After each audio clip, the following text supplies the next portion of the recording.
For our readings this morning, if any of you have heard me speak before, you will not be surprised to hear that our readings are from the Bible.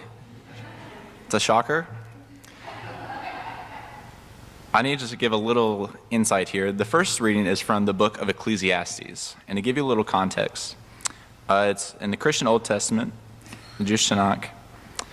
The author's name, he calls himself Kohelet, and it means something like the collector. And he wrote a book that presents an alternate point of view to what we traditionally view as wisdom literature. And Ecclesiastes has something of a skeptical view of humanity and humanity's relationship to God. And the writer spends a lot of time thinking about the material quality of the world and its connection to the spiritual search for wisdom. And he is not very impressed.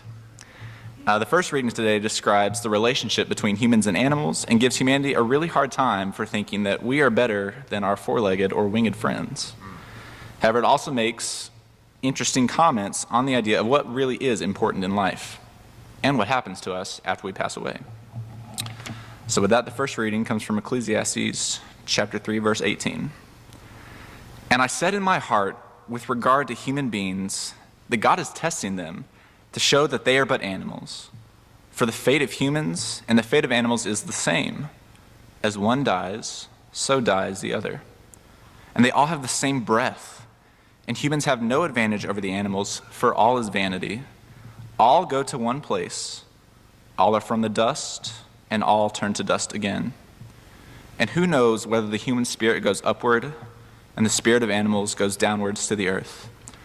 So I saw that there is nothing better than that all should enjoy their work, for that is their lot. And who can bring them to see what will be after them? It's kind of a weird one, right? The second reading comes from the Gospel of Luke, and it's part of the Easter narrative. If you're not familiar, Easter is not just a day in the Christian church, but also a season. 3 days previously to this story, Jesus was executed by the Roman occupiers of his homeland, nailed to a cross, buried in a tomb. And 3 days later, his body is missing from that tomb, and people wonder where he is. So this scene takes place in a small town outside of Jerusalem called Emmaus.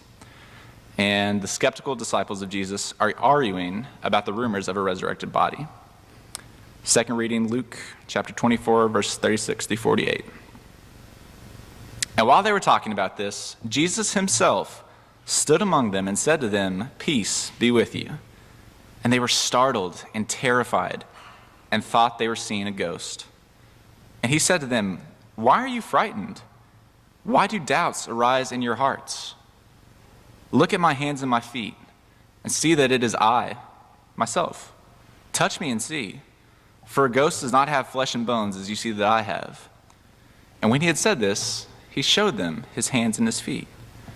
And while in their joy they were disbelieving and still wondering, and he said to them, "Have you anything here to eat?"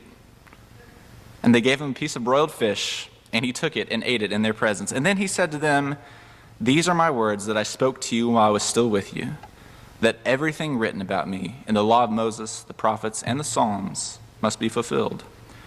And then he opened their minds to understand the scriptures. And he said to them, "Thus it is written, that the Messiah is to suffer and to rise from the dead on the third day, and that repentance and forgiveness of sin is to be proclaimed in his name to all nations, beginning from Jerusalem. And you are witnesses of these things." Here ends our readings.